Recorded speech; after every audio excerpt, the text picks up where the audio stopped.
tänavune muuseumiöö kuulutati välja, et öös on liikumist, ütles meie MTÜ liige ja Kadride juht Anu Mäeorg, et milles küsimus, teeme rahvatantsu õhtu ja paneme kõik oma rühmad tantsima ja vaatame, keda me veel juurde saame. Ja niimoodi tegelikult tulid kõik rahvatantsujuhid kaasa.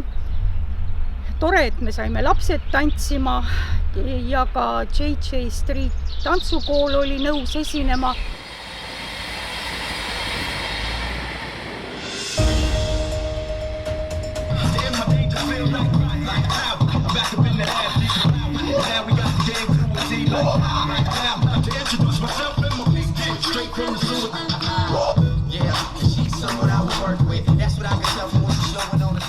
Rahvast käis meie arvestuse järgi umbes 300 inimest.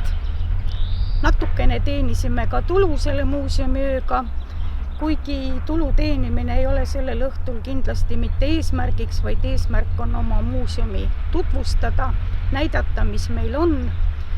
Ja muidugi tore oli näha, et muuseumi uksest astus sisse ka selliseid elupõliseid Kehra inimesi, kes siin varem kunagi käinud ei ole.